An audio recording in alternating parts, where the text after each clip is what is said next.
સુરતમાં કાયદો અને વ્યવસ્થાની સ્થિતિ કથળી રહી છે ત્યારે મકાઈ પુલ પાસે એક યુવાનની હત્યા કરાતા પોલીસ દોડતી થઈ ગઈ હતી। સુરતમાં રોજે રોજ હત્યા સહિતની ઘટનાઓ બની રહી છે ત્યારે મકાઈ પુલ પાસે રવિ બાટી નામના યુવાનની ઘાતકી હત્યા કરાઈ હતી। અજાણ્યા હત્યારાઓએ રવિ નામના યુવાન પર લાકડાના ફટકા વડે હુમલો કરી તેની ઘાતકી હત્યા કરી ભાગી છૂટ્યા હતા। બનાવની જાણ થતાં હાટફા પોલીસનો કાફલો સ્થળે દોડી ગયો હતો અને લાશનો કબજો લઈ પીએમ અર્થે સિવિલ હોસ્પિટલે ખસેડી હતી તો હત્યારાઓને ઝડપી પાડવા પોલીસે ચક્રો ગતિમાન કર્યા છે। પરિચય મારું નામ વિકાસભાઈ વિનોદભાઈ છે નાયકા। કઈ બાજુ રહેવાનું તમારું? મારું અહીંયા સુરતમાં હમણાં અહીંયા રેમ છું ને શું ઘટના બની છે? કોણ હતું? એ મારો મામો થાય।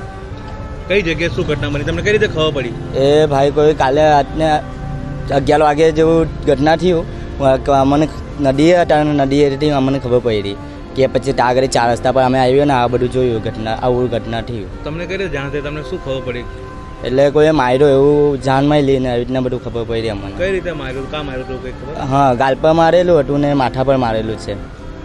શેના વડે મારેલું તમને કઈ ખબર છે? ના ના એવું કઈ નથી ખબર પડી હજુ। મારવા ના મારવા વાળું એવું હજુ કઈ ખબર નથી પડી। તમારા મરનારની ઉંમર શું? મારા મામાની ઉંમર 30 ઉંમરની છે। એમના કોઈ બાળ બચ્ચા છે? 3 છોકરા છે એના નાના નાના। એ સુરતમાં રહેતા હતા કે કઈ કામકાજ કરતા હતા સુરતમાં કઈ? ના ના હમણાં જ એને સારો થઈને હમણાં ટાટીઓ તૂટી ગયેલો હતો હમણાં કાલે જ આવ્યો 5 વાગે જ આવેલો હતો અમને। શું કામ કરતા હતા? એ હજુ તો ટાટીઓ તૂટી ગયેલો હતો ઉધર જ કામ કરતો હતો પછી ઘટના અહીંયા આવીને ઘટના થઈ ગઈ એક દિવસ। કોની પર શંકા છે કોણ હતું મારવાડે? ના ના એવું કઈ નથી। કઈ જગ્યા ઘટના બની હતી?